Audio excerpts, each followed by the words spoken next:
আজ না আমার ব্লগিং জার্নিটা কিভাবে শুরু হলো তা তোমাদের সাথে শেয়ার করব।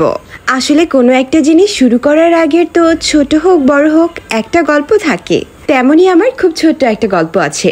তার আগে আজকের দিনের আপডেটটা জানিয়ে নিই। এখন সময় সকাল 8টা, শনিবার। আমার উনি গিয়েছে বাজারে। সপ্তাহে শনিবারটাই আমার বেশিরভাগ কাঁচা বাজার, মাছ মাংস এগুলো আনা হয়, যাতে পুরো সপ্তাহটা চলে যায়। আর আমি আমার আর আমার মেয়ের জন্য নাস্তা রেডি করছি। তো যে গল্পটা বলছিলাম আপনাদের, আমারও না অনেক আগে থেকেই অন্যান্য কন্টেন্ট ক্রিয়েটারদের দেখে দেখে সুন্দর সুন্দর ভিডিও বানাতে ইচ্ছে করতো। 2019-এর দিকে একটা ইউটিউব চ্যানেলও খুলেছিলাম। আমি ড্রয়িং করতে খুব ভালোবাসি, তো সেই চ্যানেলে টুকটাক ড্রয়িংয়ের ভিডিও দিতাম, মাঝে মাঝে গাছ লাগানো, গাছের পরিচর্যা নিয়েও টুকটাক ভিডিও দিতাম। কিন্তু সত্যি কথা বলতে কি, সব কিছুর একটা পারফেক্ট সময় আছে। আমার মনে হয় সেটা আমার জন্য পারফেক্ট সময় ছিল না। 2-3 মাসের মতো ভিডিও দেওয়া হয়তো কন্টিনিউ করেছিলাম, এরপর আর ভিডিও দেওয়া হয়নি। দেখতে দেখতে চলে গেল প্রায় 5 বছর, কিন্তু মনের মধ্যে সেই ইচ্ছেটা তখনও শেষ হয়নি।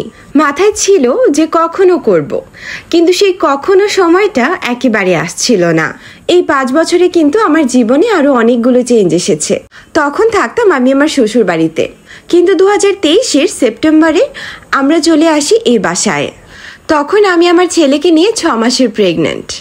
তারপর দিন গেল, আমার ছেলে হলো, সংসার, ছোট বাচ্চা, আমার মেয়েও আছে, সব কিছু নিয়ে খুব ব্যস্ত। এমনই একটা ব্যস্ত দিনে দুপুরের দিকে আমি আমার আম্মুর সাথে কথা বলছি। আসলে আমার ফ্রেন্ড সার্কেল বলতে তেমন কিছু নেই। আমার যখনই মন খুলে গল্প করতে হয়, হয়তো আমি আমার ভাই বোনদের কল দিয়ে ওদের সাথে গল্প করি, না হলে আমার আম্মুর সাথে। আমার আম্মু কিন্তু সারা জীবন নিজে জব করেছে, আমাদেরকে নিয়ে শহরেই থেকেছে।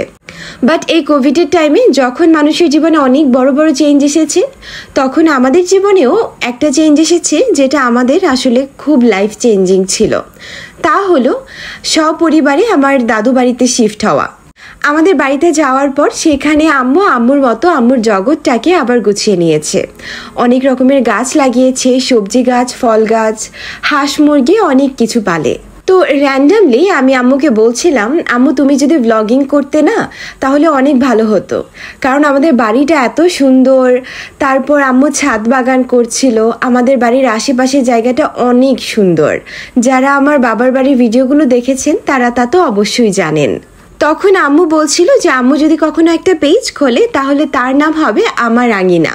এগুলো নিয়ে আরো কথা বলতে বলতে আম্মু বলছিল, আচ্ছা আমি কেন, তুমি একটা পেজ খুললেও তো পারো, এখন তো তোমার মোটামুটি নিজের একটা সাজানো গোছানো সংসার আছে, করতে থাকো ভিডিও, দেখো কেমন লাগে। জাস্ট এই কথাটাই। তখনই আমি আম্মুকে বললাম, আম্মু রাতে বেলা উনি আসলে ওনার সাথে আমি এই ব্যাপারে কথা বলবো। রাতে যখন উনি আসে, ওনাকে বলার পরে উনি বলে হ্যাঁ করতেই পারো। উনি একেবারে ইনস্ট্যান্ট তখনই আমাকে একটা পেজ খুলে দেয়। ব্যাস, সেখান থেকে আজ এত দূর পর্যন্ত। বিশ্বাস করুন, একেবারে ভাবিনি যে এটা কখনো আমার প্রফেশন হয়ে দাঁড়াবে। পেজ খোলার পর আমার একেবারে কোনো আইডিয়াই ছিল না যে আমি কেমন ভিডিও, কি ভিডিও আপলোড দেব। কিন্তু একটা বিষয় যেটা আমি বিশ্বাস করি, আমার ভিতরে জানার, শেখার আগ্রহ আছে। টুকিটাকি এইজন সেইজনের ভিডিও দেখে, ব্লগ দেখে, টিউটোরিয়াল দেখে, এডিটিং, ভিডিও করা, মোটামুটি বেসিকটা শিখে নিয়েছি। তারপর বাকিটা করতে করতে আস্তে আস্তে হাত এসে পড়েছে। আসলে আজ যদি আজকে থেকে পিছনের দিকে তাকাই তাহলে মনে হয় actually there was never a perfect time for anything.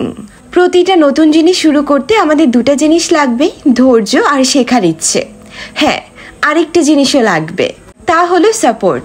আর সেই সাপোর্টটা আমি আমার ফ্যামিলি থেকে, আমার হাজব্যান্ড থেকে অনেক অনেক পেয়েছি।